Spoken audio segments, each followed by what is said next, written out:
Al-Qayyim mentions, this is a profound incident actually, in his book Rawdatul Muhibbin.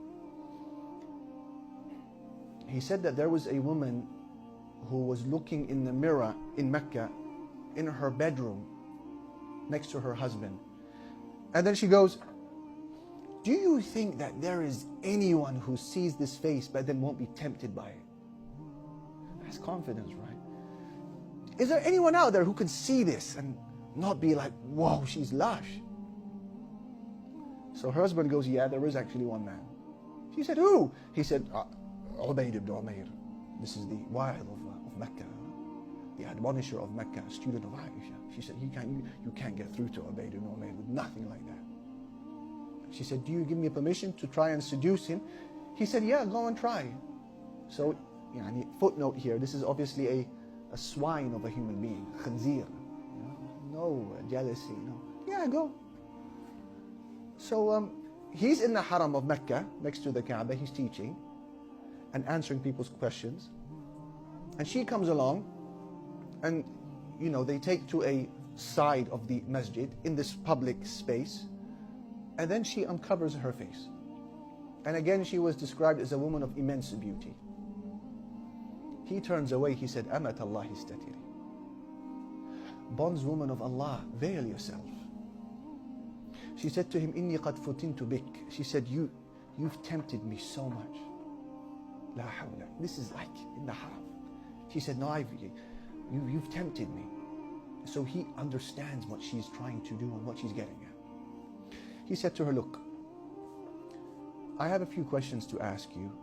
If you're truthful in your response, I may consider fulfilling your request. She said, yeah, ask. He said, if the angel of death was to come to you at this hour and your soul begins to shudder now in its exit, would you be happy that I had fulfilled your request for you at this moment? She said, no, by Allah, I wouldn't. He said, I know you wouldn't. He said, tell me, if you are lowered into your grave and then the two angels make their entry and then they sit you up and they begin the interrogation that will now determine your future, would you be happy knowing that you and I had committed this act at this moment? She said, by Allah, I wouldn't. He said, I know you wouldn't. He said, tell me, if on the day of judgment you see the books flying around everywhere, the books of deeds, and you don't know if you're going to catch your book in your right or left hand, and you're nervous and scared, would you be happy at that hour that I had fulfilled your request for you? She said, by Allah, I wouldn't. He said, I know you wouldn't. He said to her, when you find yourself standing at the Sirat, the bridge that leads over hell and takes to paradise, and you see people dropping, would you be happy at that moment to know that I had fulfilled this request of yours?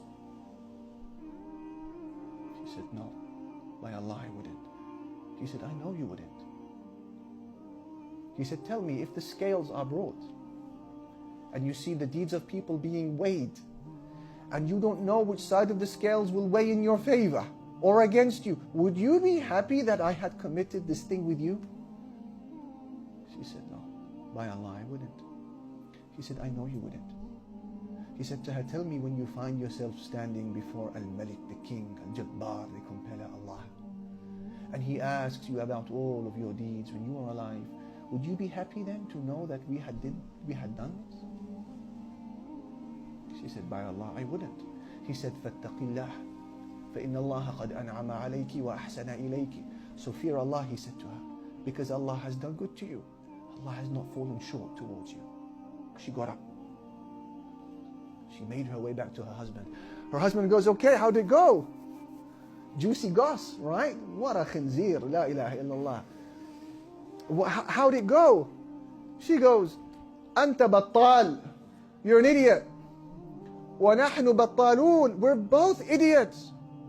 And then she turned to salah and fasting and ibadah. And her husband, he said after this incident, Mali wali Ubayd ibn Umayr. I hate Ubayd ibn Umayr.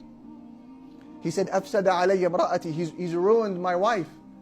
He said, كانت في كل ليلة عروسة فصيرها راهبة.